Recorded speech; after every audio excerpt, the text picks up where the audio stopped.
Hello and welcome back to Well Played, presented by The Skim. I'm Caroline Hendershot. And I'm Blake Lou Merwin, here once again in our gorgeous studio, week 2. Like I said last week, you little freaks, if you want to see our bottom halves, head to the YouTube channel because we post full-length videos every week when we publish an episode.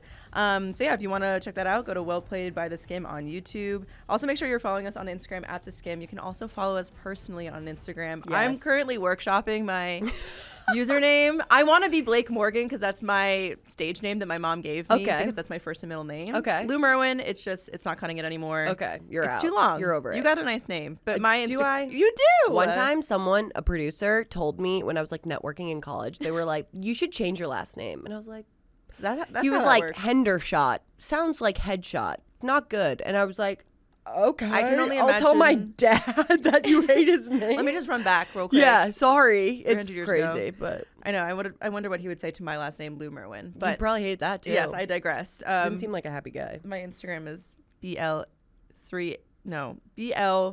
See, this is just proving my point. A's. You were right. BL3A's 4K's E. Blake, just with a lot of extra letters. Yeah, follow her, and then don't be surprised if it changes because workshopping, as we said. Caroline? Also, I'm sorry. I'm at CG Hendy. My brain is really lagging today. Tell us why. What were you up to last night? I'm on very limited sleep. I got into bed at 3:15. You haven't said why. Everyone's like, oh, it's because she has such a cool social life. She was out partying. No, I was working. We had Monday Night Football. How'd that go for you? It was kind of windy last night. Okay. 2 gripes. Really quick sidebar. I know we have a lot to get to. Producer Sean's probably like, Jesus Christ, she could talk forever. But 2 gripes. And they're with myself. One, so my sister is my stylist, and I don't say that like jokingly. She legit has like such a good eye for what works together, whether it's like interior design or an outfit or whatever. She's one of those really annoying people. Thank God she's on my side, but she just has such a good knack for it. So she always picks out my outfits. That's so sweet. So sweet. It's her love language for me. And she was like, okay, you should wear this really cute coat. It was like fluffy green, loved it. And then earlier in the week, we were talking about, like maybe pair it with my tall black booties and a skirt and tights. And I was like, perfect. So I did that, thinking it was going to be the same weather that it was all day. Beautiful fall day, like 65 degrees. It was gorgeous. Why did I not look at the forecast? Why, that was on me. Dumb. Anyways, it was so windy, literally 30 miles an hour at some point. And your camera crew caught something on air that happened. Yeah. So not only was I freezing, the wind was out to victimize me. I was giving like my take on what I thought was going to be the X factor in the game. And I'm going, and all of a sudden I feel something like fling into my face and then fling away. And I was like, I think a napkin just hit me in the face. And then You took it like a champ. You know, I've just learned as long as you're not literally hit over by a player and like actually suffering, just keep going because live TV, you know. Yeah, but you didn't even let out an expletive. There was no fuck. I've gotten shit. Like, what the hell was I've that? gotten really good at minimizing the swears. You were so poised. Thank I loved it so much. But yeah, it hit me in the face, and then what did they do? They replayed it in slow-mo. If you're listening right now, you should head to the YouTube video because I'm sure this video will make an appearance in this intro. But honestly, hilarious because it wasn't like someone like balled up the napkin, so I'm really praying that it was clean. It looks pretty clean. Yeah, I hope. But like it literally fully across my face covered it. Like that's hard to do, and then flew away. So the slow-mo's objectively hilarious. So I thought it was very well done by everyone. Well, I'm glad you made it into the studio today. I did see you in the dock last night preparing for the show at like 3 a.m. So thank you for making it. Well, the problem is like when I get home at like 2:15 in the morning, I'm wired. So then I like can't go to sleep. So I was just like, let me browse the dock, do little notes, and then here we are. But c'est la vie. The show goes on. Okay, so we have a very busy show, as we have spoken about already. Comedian Megan Gailey is joining us a little later for Tuesday Morning Quarterback. Plus, we've got more Send It material for you at the end of the show, so stick around to find out which viral clips you should be sending to your group chat. But, as always, we first have to start with our roundup of our favorite stories dominating your feed this week. That's right, it's time for Playing the Field. We begin today's Playing the Field with a tale of a scorned ex-teammate and his former coaches. Okay, this was like really confusing to me, but I loved this story. I did my journalism, and I think I can explain it properly. So Timberwolves guard Donte DiVicenzo. He was recently traded from the Knicks. He faced off against the Knicks at Madison Square Garden, and he had to be separated from Knicks assistant coach Rick Brunson. Yes, DiVincenzo had been spotted jawing at Knicks coach Tom Thibodeau during the game. And after the game, Rick Brunson, father of Knicks star Jalen Brunson, took exception and came to confront DiVincenzo after the game. So you saw the clip. Yeah. What do you think was going on in that little spit spat? So, like, first was going on in the game was he was throwing free throws. Right. And he was, like, chirping the bench. And he said something along the lines of, like, this is what happens when they let you run the show. Like, it was very clear. And he, like, kind of owned up to that in his presser after the game. But then after the game, everyone seems like, okay, we're shaking hands, whatever. Then Rick Brunson and him, like, kind of each have, like, a one word, but then it keeps going. Kinda, like, escalated, yeah. No, they, like, each keep trying to get the last word in, and it gets, like, very heated. They have to get separated. And by like, Jalen, by Rick Brunson's son. And also the interesting thing here is that, like, Jalen and obviously Donte, they're boys. They played on the same team together. They played at Nova together. And then it's his dad. He was also in his wedding. Donte was in they're Jalen's like wedding. best friends. They're besties. And then his dad and he had to choose. Yeah. You know? Very weird. But then in the post-game presser, he was like, it had nothing to do with the trade. I just wear my heart on my sleeve. It was actually because of the atmosphere in Madison Square Garden. Do you believe that? No, not for a second. I was like, oh, makes sense. He's emotional about the trade. I totally get it. But then I was like, he only played on the Knicks for 1 year. Why are you so mad? Because it's not like, oh, I played my whole career. Right. I gave everything. I mean, maybe it was like the way in which the trade went down. Yeah, I think it seemed like it was a sneaky move. Yeah. From what I've read. And also I think, like, sure, he didn't play his whole career there, but it seemed like he was really making moves on the team. And also he'd been bouncing from team to team. Yeah. For a couple years then. So I think, like, you know, he got to the Knicks, he earned his starting spot. And so he probably was, like, on the upswing. You know, there was this good momentum. Yeah. He was back with his boys. There was this whole Nova squad thing But going then on. why are you saying it's not the trade? Just own it. Right. You know, He and probably also would be embarrassed. He just, you know, especially with his old I teammates guess because you're, like, slighted. And yeah. But you know the thing where I was like, oh, this is really telling? Because I was like, he was like, oh, it's Madison Square Garden. It's the aura there, whatever. I was like, it's a preseason game. Yeah, boy. No, don't get me wrong. Like, I don't know NBA as well as I know NFL. But NFL preseason games, literally no one plays. Like, none of the starters play. It's like a chance for the people who are trying to make the team. I think they kind of have everyone play. Yeah. I went to a Knicks game last week, or preseason game, I guess I should say. Yeah. And they had I was happy with who I got to see play. Okay. You know, little Brunson on the court. Yeah, so, yeah, I'm just like, it was 100% because of the trade. Just own it. Oh, but then in his post-game presser, someone was like, he was like, I'm not going to speak on it publicly. I'm going to handle it, like, privately, which I respect that, actually.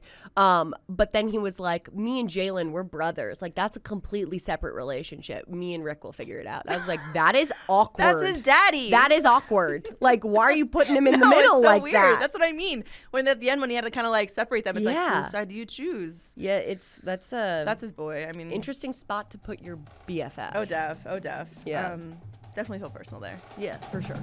So our next story is for all the Sabrina Carpenter fans out there, myself included, because something witchy this way comes, y'all. According to some internet sleuths, Sabrina has been putting a hex on some of your favorite sports teams. And what are you going to do about it? I don't know. She's 100% got some sort of witchy energy, juju, witchy power or something. But it all started when Sabrina wore a bedazzled Maple Leafs jersey in her recent concert in Toronto. Then, what happens? Maple Leafs lose their season opener to the Montreal Canadiens. Then, she wears a Philadelphia Phillies jersey. What happens next? Cooked. Phillies lose. So then, someone spotted her wearing a Cowboys jersey, and they had a literal record-setting home loss. So now fans are asking her to don the jerseys of their most hated rivals in the hopes that she might put some bad juju on their enemies. She's got to be a witch.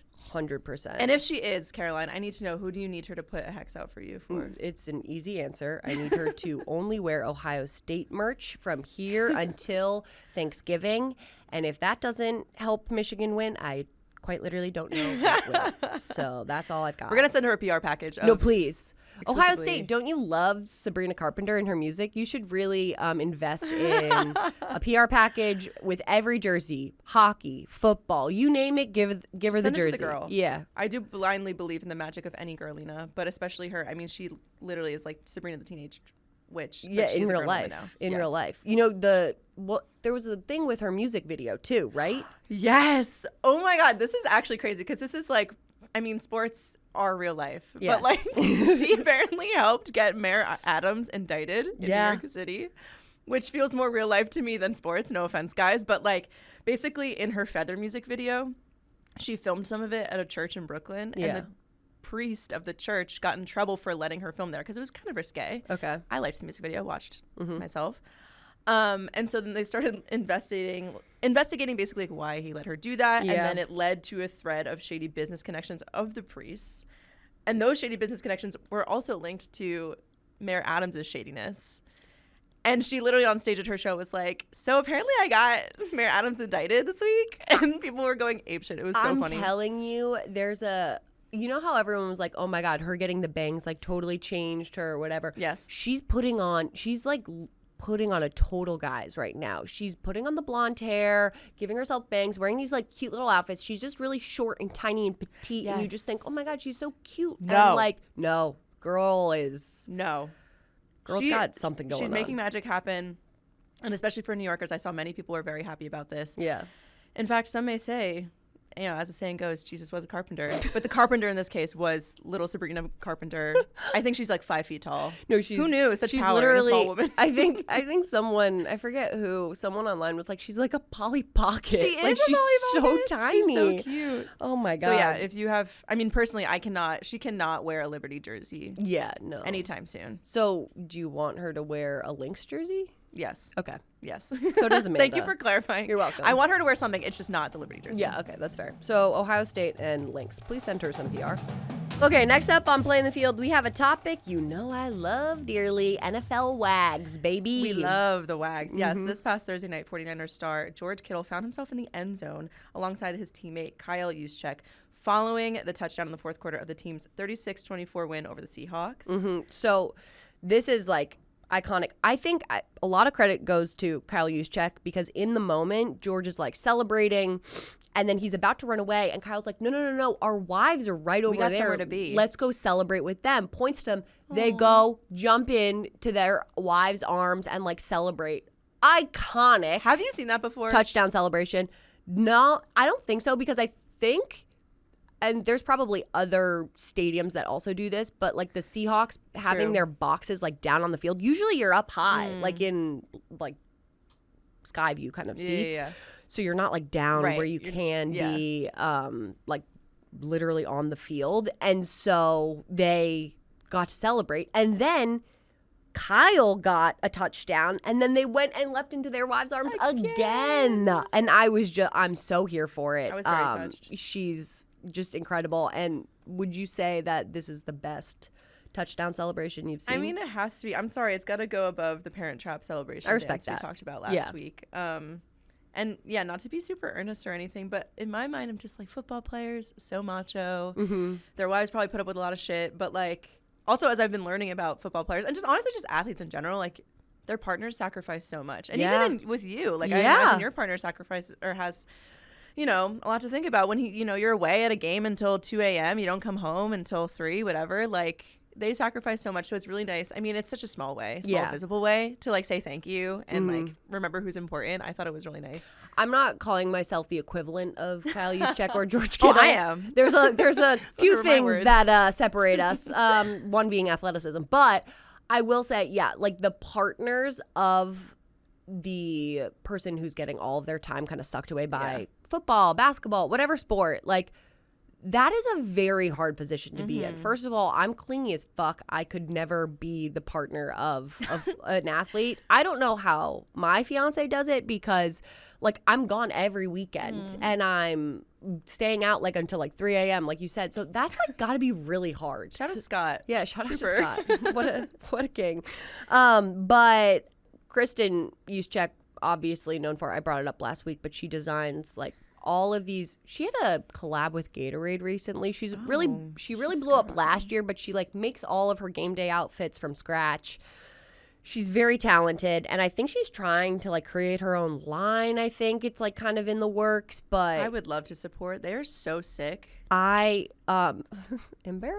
but I think it was the Super Bowl when she was like, DM me for a chance to win like this Super Bowl vest. And obviously I DM'd her. You slid in her DMs? I was like, please, I'm obsessed with you. I really... It's very brave of you to admit. Here's the thing, like I really want to become her friend, but then I'm also kind of scared because the day that she's like, oh, let me follow this girl on Instagram, and she's then gets the DM, she's like, oh, she was a psychopath. No, she was a fan. Yeah, I was just obsessed with her for years before our are you like future friendship. Are you like a reply guy for her? Are you like... No, honestly, maybe I should be, because like maybe that will get the friendship brewing.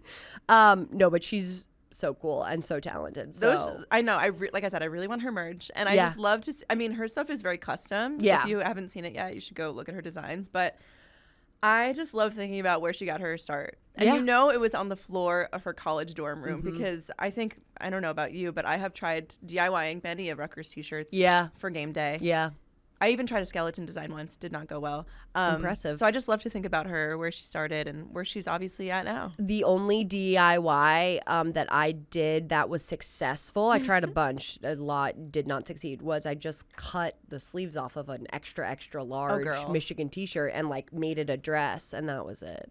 We've all been there. That was the extent of my designs by Caroline Hendershot. So that was a short-lived career. So before we bring on our guests and turn our attention to NFL with Tuesday Morning Quarterback, we have one more story to talk about. In case you missed it, the Seattle Kraken's Jessica Campbell made history last week as the first female coach in NHL history. So the 32-year-old was made an assistant coach this past July by incoming head coach Dan Bylsma. She made it official in the team's debut against the St. Louis Blues, and she made her way up the coaching ranks before joining the Kraken's minor league team, where she was able to build a rapport with Bylsma. And it was just so incredible, so impressive. What do you think of I mean, the I'm moment? obviously here for it. It was amazing, and she earned it herself. I know you kind of like looked into her. Yeah, her resume's sick, because obviously there's going to be that one person. Oh, yeah. The one troll on the internet that's like, why is a woman coaching men? She played U18 for Canada and got a silver and a gold at World Champs, and also was like an all-star or like MVP or something. Read she played, I might have got this wrong, but I feel like I read she played boys hockey growing up. I believe that, because I feel like a lot of girls who were really good played boys hockey. Can't confirm, but I would believe you. Then she played at Cornell for 4 years, and they have a really good women's team. Then went to the Canadian Women's Hockey League for 3 seasons, so she played at the pro level, and she won a silver medal in 2015 for Canada on their world team. So like she knows what she's doing. She's got it like in the bag, and I was just really pumped to see her on the bench, drawing up plays. Like, it was just like, in that finally. Suit too. Yeah, she looked good. She looked fire. She looked good. I think it's great that just the league is, not leaving any talent on the table with this one. Yeah, and it's just like, finally, we can see a little bit of representation. Yeah, there are places for women in sports that aren't just like in the admin roles. I mean, those are great too. They do such important work, but it's great to see.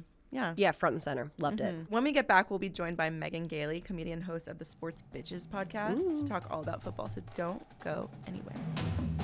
All right, we are thrilled to be joined remotely by a very funny and talented guest for today's Tuesday Morning Quarterback. Please welcome Megan Gailey. Megan, thanks so much for jumping on. Hi, ladies. Thank you for having me. We have lots to cover today, but before we do, please tell us about your podcast, your co-host, your love of sports, the whole jazz. Yes, so I host a podcast called Sports Bitches with 2 other really, really funny gals who happen to be my 2 best friends too. Sarah Tiana, hilarious. Her and I both wrote for the Tom Brady roast. We work on the ESPYs. Like, we are casual flex. Yeah, casual flex. I am still waiting very impatiently for my first residual check. I'm like, oh my God. You're like, hello, you're welcome for the jokes. Well, they did so much to be like, this was the most watched thing ever. Yeah. And I'm like, TikTok, Netflix, TikTok. Where's my paycheck? Exactly. And then our third co-host, Rachel Bonetto, who used to be on air for NFL Network. Super funny. Wait, she's hilarious. I love her. Yes.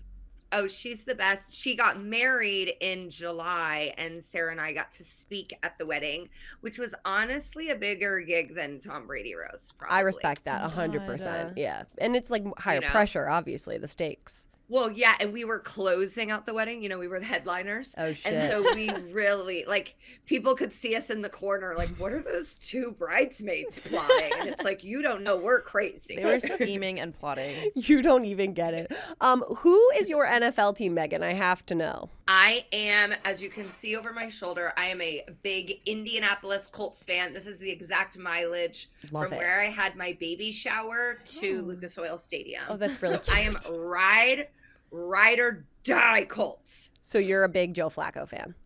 You know what? Listen, I love a silver fox. I'm like, is he a hunk? So I'm happy to have him, but I am all in on Anthony Richardson, and I feel safe with Joe Flacco. I feel like we are in good, calm hands, but I want some excitement. Yeah. I want to see AR throw in rockets again, and so I'm eagerly awaiting his return. Yeah, that will be a very exciting day when he comes back. No offense to Joe Flacco. Still love him. No, and I think Joe Flacco gets it.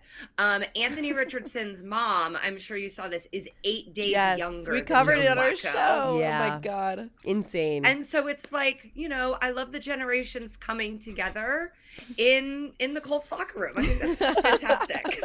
What more could you want out of a workplace? Truly. But we're starting this Tuesday morning quarterback segment with an update on one of the more disappointing results from Sunday's NFL action. Lions star defensive end Aiden Hutchinson is recovering from surgery after he broke his lower leg in the team's 47-9 blowout of the Dallas Cowboys. Did you guys see the video of it happening? Yeah. I asked Megan, quietly. What do you think? My husband told me it was Paul George-esque, and I go, I'm good. Yeah. I don't like watching injuries, especially during spooky season. It's like there's enough going on. And then I really fell in love with him during Hard Knocks. I know. And I think the fact that he's like a local kid, it just really and like such an integral part of what makes this Lions team feel like maybe this was the year. Yeah. Yeah. And I think too, I mean, I obviously have a soft spot for him because I went to the University of Michigan, so like go blue. But Yes. yeah, you said it best. It's just he is such a staple in their defense that losing him, obviously he's a great player on the field, but also in the locker room, it's just like, oh God, it's so sad. Yeah. I mean, he was immediately brought to the hospital and underwent a successful surgery. And according to reports, he will not play again this season. I know Dan Campbell said, like, never count him out or anything. But all accounts, the result of the surgery was positive, but still definitely devastating blow to the team and, of course, to Hutch himself. So hoping he has a speedy recovery because just, so sad. So I saw that Mr. Tom Brady himself who was commentating on the game. He said, "I'd love to be the quarterback of this offense." Guys, why did he say that? Was he trying to be funny, or is he like, "Oh, the team's looking good this year. I want to be that guy." You know what I mean? Like, what's? I think he's messy, and maybe a little bored, and so he like Already, says, he just started his new career. I know, but he's like a hot girl that's like, I'm not getting any attention. I'm gonna say something, and then rile. Everyone was like, went crazy over that. Tom Brady was almost on the Bears. It's like, yeah, of course. Like that's what free agency is. Yeah. Like you're almost on a lot of different teams, and guess what? He wasn't. So it's like, I think he just loves the spotlight in a way that like obviously made him such an excellent quarterback. Like he rises to the pressure and loves people talking about him.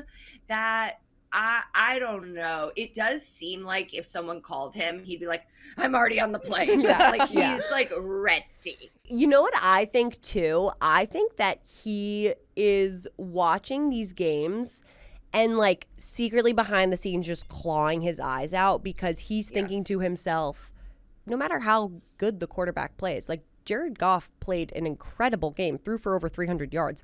He's thinking to himself, I could do it better. If I could get in there, I could be doing this so much better. If they just give me a chance.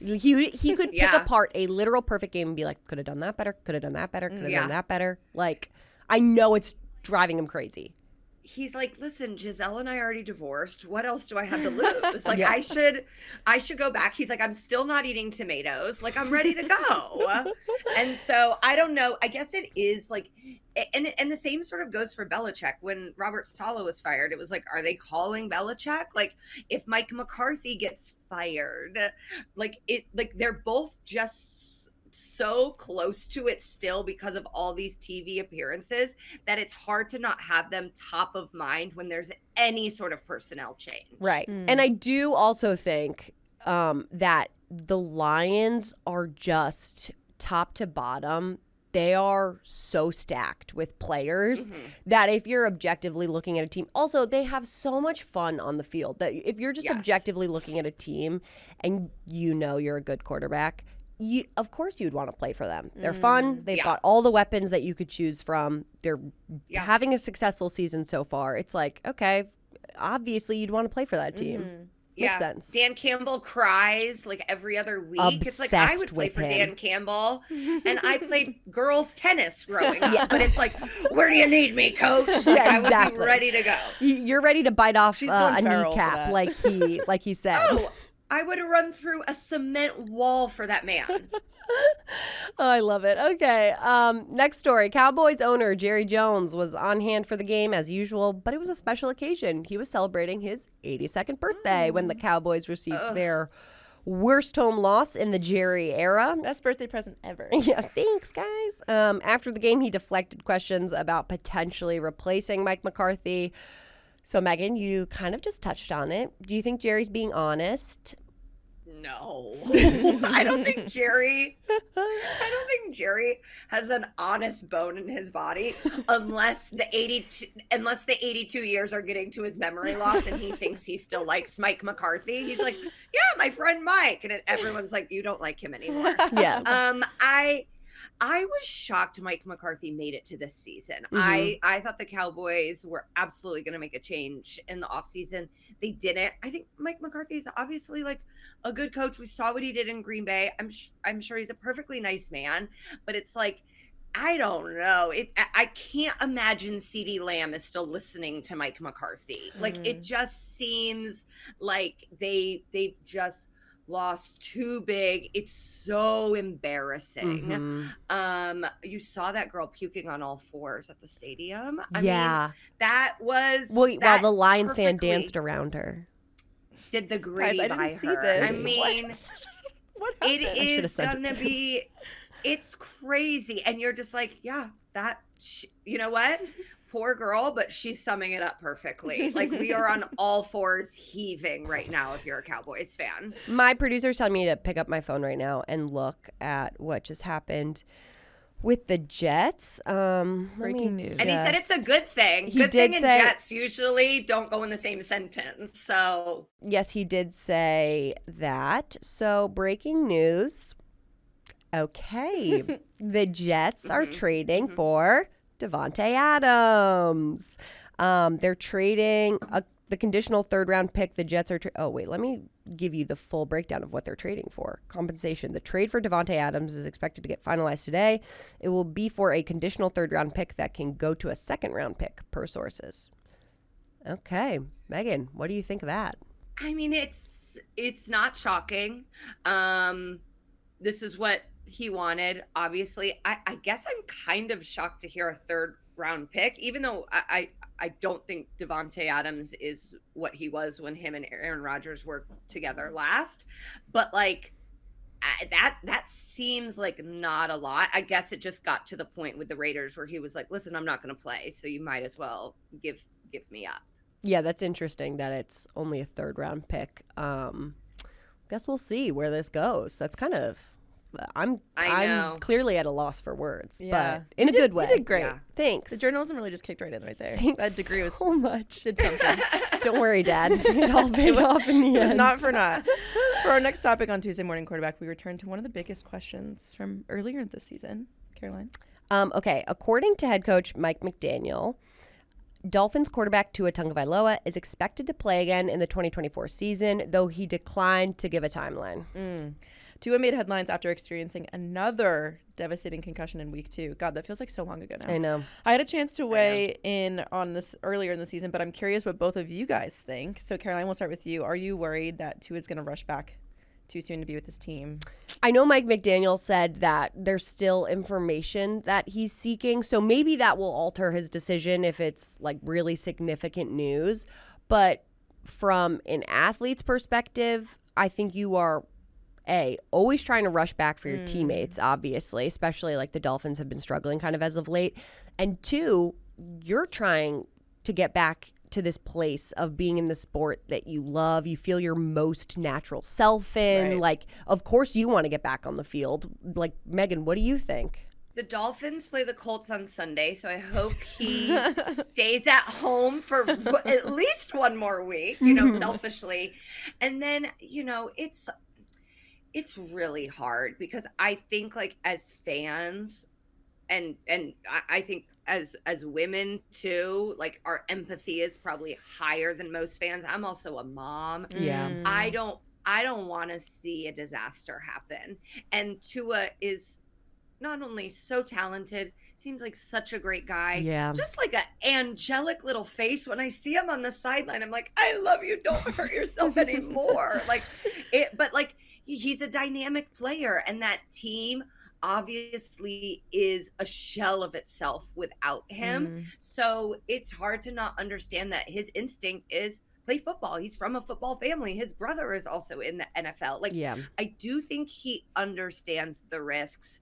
I would wonder if he's talked to any retired players. Obviously, Andrew Luck comes to mind. Like, what sort of advice are the medical professionals giving him? I think when we saw it as non-football players, our reaction was like, oh, he's done for life. And they say with a concussion, he probably feels perfectly fine right now and probably has for a little bit. So it's not the same as Aiden Hutchinson. There is no PT. He's like, I'm ready to go. And it's just weighing the pros and cons of stuff that's really, really life-changing. And it all does come down to him. And money plays a factor. I miss him as a fan, but I also want him to be okay for his life. And it feels like those things are kind of in conflict with each other. And you brought up a good point too, because you were like, I'm a mom. Like, you could receive news from the doctor and then be like, oh, I don't want this to impact my future with my children.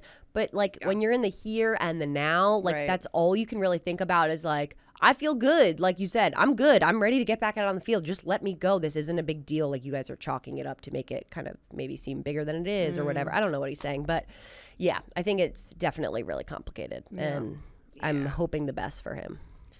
Okay, we have a couple more stories for everybody. So here's a story I wasn't expecting to cover this week. But this past weekend, Chargers head coach Jim Harbaugh had to pull himself away from the team after experiencing an irregular heartbeat during team warm-ups just before his team's 26-13 victory over the Broncos. Harbaugh has said he's experienced this before, not the first time, way back when he was coaching the 49ers over a decade ago. He was able to return to the team after the doctors checked on him, gave him some IV fluids, and they got his heart beat back in rhythm. Story of brotherly love, though. His brother, John Harbaugh, head coach of the Ravens, left the post-game press conference to check on Jim after hearing the news, so that was really sweet. Sweet, tender. Megan, what do you think of Harbaugh saying this is as only Jim Harbaugh could, saying he's 2-0 in arrhythmias?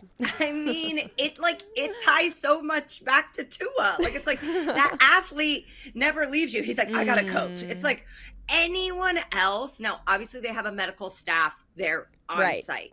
Anyone else is going to the emergency room and probably spending the night. And he's like, I got to get out to coach my team against a not good Broncos team. Like, it's like, you can probably take the day off. It's okay. No one's going to yell at you, Jim. And those Harbaughs, they run hot. Yeah. Oh, yeah. They, of course, he's 2-0. I hope he goes to 5-0 because they're gonna keep coming. But yeah, I love them, and I'm so glad he's back in the league. I wish I live in Los Angeles. I wish the Chargers had a presence and a fan base to be enjoying all of this, because it's tough when your head coach's irregular heartbeat is the biggest story. Yeah, that is very tough. You are correct. Put a period at the end of that one. I like that. You know what else I did love? I don't know whose decision it was, but I found it hilarious. Jim Harbaugh went into the blue injury tent first, yes, before he went into the locker room, and I was just like, I almost feel like this was Jim's idea. He was like, I'm fine. Just put me in the injury tent real quick. We'll figure it out and we're good. And he's like, Jim, you're not a player anymore. You can go into the locker room. You can collect yourself. We'll be okay. I promise. People made a big deal. I guess he changed pants too. And so then they were like, did something happen? And it's like, no, I like that he just saw himself in the mirror and he was like, these aren't the pants for today. Yeah, he was like, these aren't winning pants. BRB. No. Yeah. Last story of Tuesday Morning Quarterback. The Eagles squeaked out a 20-16 win over the 1-5 Cleveland Browns on Sunday. But despite barely getting the victory, Eagles head coach Nick Sirianni was filmed making like an eagle himself, chirping at Browns fans as the clock ticked down. You should check out the footage because Sirianni did not look like he had just won a game. He looked undignified as he was yelling at the fans, his own fans. So, Megan, what do you think? Is this going to count against Sirianni if the team continues to miss expectations? Should we just start the Sirianni watch now? The countdown for that? I think the watch probably started last year. I do have to say, and I know that I am alone on this, but I think if there's any fan base that deserves to be yelled at by their own coach, it is Eagles fans. I actually respect this take. I say that with love because the reason he was chirping at them is because they were chanting "Fire Sirianni," which is not an easy beat to get on. No, that's a good point. First and foremost. Good point. Kudos to that. But it's like, yeah, we're talking about a fan base that had a jail in the stadium. The only team that's ever had that. So, like, if you can give it, you should be able to take it from your head coach who's like 20 yards away and clearly not going to come in the stands. That it's like, yeah, he knows he's fighting for his job. He brought his son to the press conference after, which is like, you know, if you do have a child, you should be able to use them in that way. I do think so. Like, parenting is hard. That it's like, I want to use my child to keep me employed. So, like, yeah, is it undignified? Absolutely. Is it correct for Philadelphia? Absolutely. Yeah, it's very on brand for Philly. I will say that. It's just like I want him to have 1 ounce of self-awareness, understanding that A, you barely beat the Browns, and B, bro, come on. Like, why are you just... He clearly was not the younger sibling growing up because number 1 rule is don't engage. Don't talk back. Don't engage. And they just, that's how you win. Don't engage. Yeah. Mans has a lot of lessons to learn. Okay, before we go, I know you watch more than just the NFL, Megan. So can you give us your take on the WNBA finals so far? Do you think the Liberty are going to pull through? I think the Liberty are absolutely the team of destiny. I want to watch them win. I think that feels right and correct. But I think even though they've been so dominant, it's still been a really, really fun series to watch. Yeah. Well, that was music to your ears. That's you want them game to 1 win. was really stressful. Not that I'm against them from winning. Oh my God. No, I promise. I'm come out as, oh my God. No, we were just talking about Sabrina Carpenter and how she's a witch. Have you heard about that conspiracy theory? I mean, when she said that she got the mayor indicted, I was like, oh, okay. Right? She's not kidding. She's not fucking around. I didn't know Queen Pop Divas could do that. Casual. Like, okay. Light They work have real for life her. impacts. Yeah. No, I mean, I live in LA. Every white woman out here thinks they're a witch. So, like, you just, you know, you're just like, of course, yeah, you're of course a she witch. thinks that. You're like, yeah, Sure, okay. Serena. you're a Thank you. Okay, baseball playoffs are also in full swing. Which series Wow. have you been watching? No pun intended. Like that? So I am a massive Dodgers fan. I live 15 minutes from Dodger Stadium. My husband is Filipino. My son is half Filipino. We are like, and I know that's not Japanese. I understand that. Yes. There's a kinship. My husband's like, listen, I cried watching Jeremy Lin. Like, Shohei Ohtani means everything to me. It's like, that 9-0.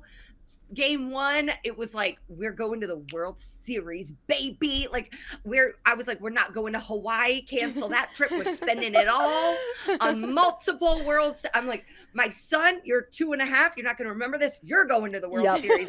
And then yesterday, I just like watched a Grand Slam float to my house and was like, oh no. I know this is going to be evil sounding. Dodgers Yankees World Series, that just feels right. And like, we got East Coast, West Coast, like and then you've got the two best hitters in baseball going up against each other. Now Shohei has had a quiet postseason. Maybe he's saving it. And like, he's doing it, he's taking it all in stride. Everyone else is hitting. The bullpen was absolutely the MVP of the series against the Padres, which we thought was their Achilles heel. So to like see them turn it on its head, I just want to say, any Dodgers players, whatever you need from me, I'm here for you. Mookie, you need childcare? I got you. Dave Roberts, you need like a high like shoulder rub? I got you. Kike Hernandez, I'll drive you anywhere you want to go. I love them all so much. And like, yes, the Mets are fun, but like, I do need them to lose now. Your emphatic rant about, not rant, it was lovely, about what you would do for the Dodgers gave me a nosebleed. God, No. it was so powerful. passionate. It was so powerful. I couldn't help but bleed. I think a witch came in. Sabrina, If you're in this building, is please Sabrina make a sign. in the room with us? Thank you so much, Megan, for joining us today. It was so fun. And for joining us so Thank early in the you. morning, too. You're in LA. Yeah, thank you. Listen, we appreciate it.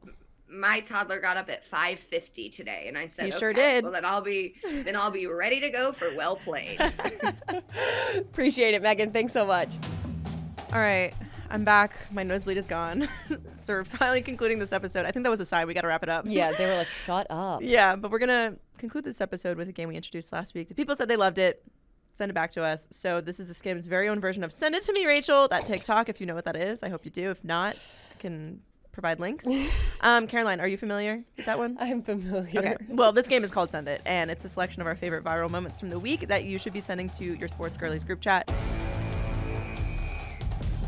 Caroline, please share the first nominee. Okay, numero uno. Twitter exchange between AT&T Stadium and the Lions. So AT&T Stadium tried to like brag and be like 93,000 in attendance. This is why if you work on social media, you're damned if you do, damned if you don't.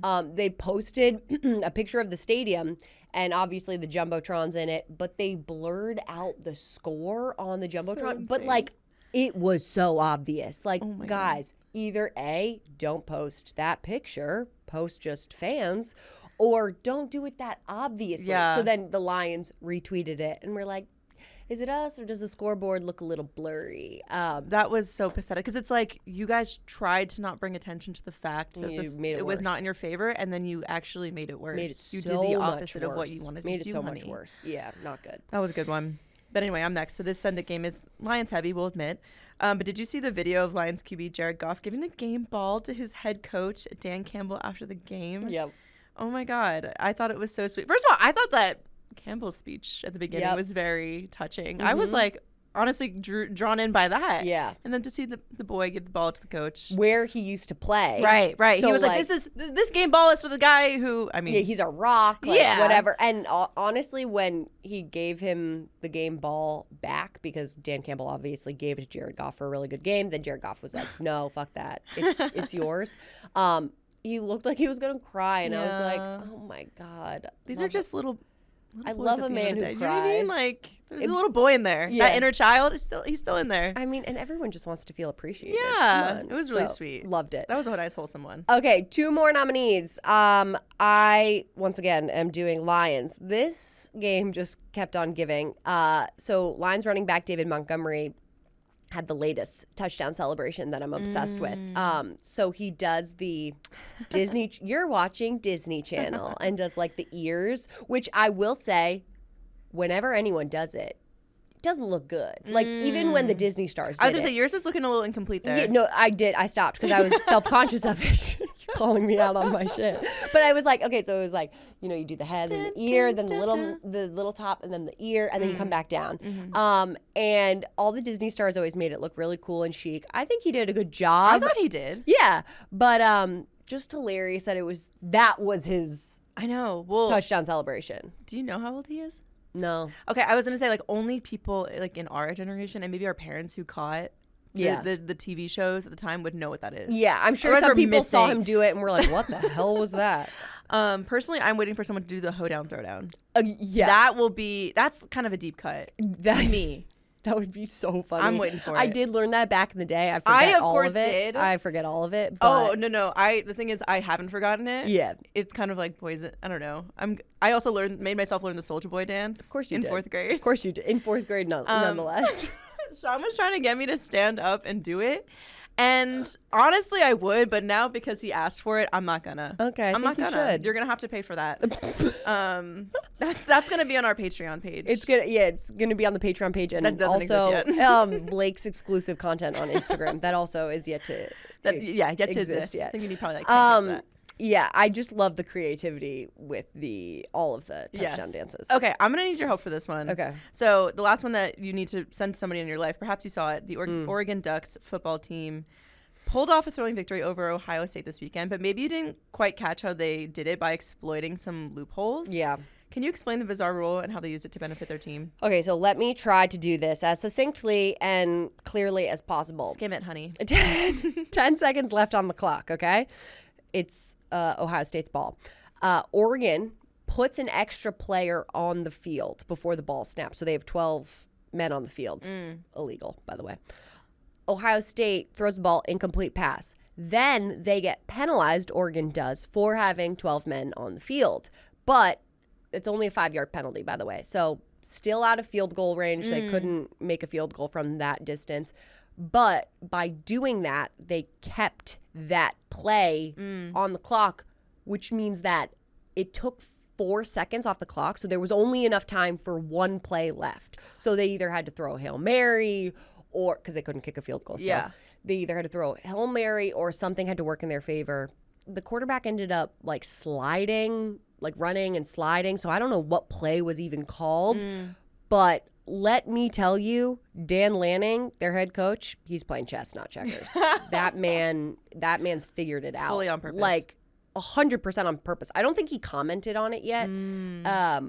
But there's no way that was not on purpose. But so smart to do it in that way. Oh, okay. Sean is telling me that he did acknowledge it. Dan Lanning. What did he say, Sean? No, he said this was obviously something we worked on.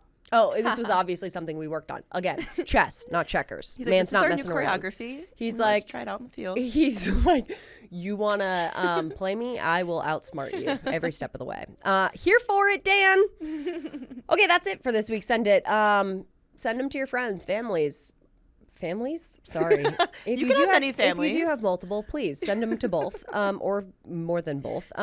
Make it your Instagram story. Tell your friends about the show. Blake, what send-it did you like best? I think I like the blurred out score the most, honestly, just because it's so fucking petty. You love pettiness. Yes, I do. You love pettiness. You know what? And also people trying to like be slick and then failing. Yeah. I love that. Yeah, it's tough. It's a tough world to work in social media because someone always sees something. Which one was your favorite? Obviously the Ducks beating Ohio State. Bye. Right. Bye. Well, that's it for this episode of Well Played, y'all. Presented by The Skim. Caroline's so happy to be in the studio with you every week. Again, in our gorgeous new studio. Always a pleasure, my girl. Yes. We'll be back again next Tuesday with another episode of Well Played, so make sure you're subscribed to the show wherever you're listening. Also, can we please remind everyone, I'm like begrudgingly saying this. I know you are. This is our reminder for you to follow us on Instagram. Go My ahead, Instagram Blake. is BLAAAKKKKE. Nice. Nailed it. All I have to say is there's 4 Ks on purpose. Thank you. There you can follow me at CG Hendy and also follow The Skim at The Skim on every platform that social media exists. Yes. And as always, leave us a rating and review, and be sure to check out our Well Played YouTube channel where we post full-length videos every week. And until next time, that's it. Sorry, we just both wanted to say it. Until next time, thanks for listening to Well Played. The only podcast in a league of its own.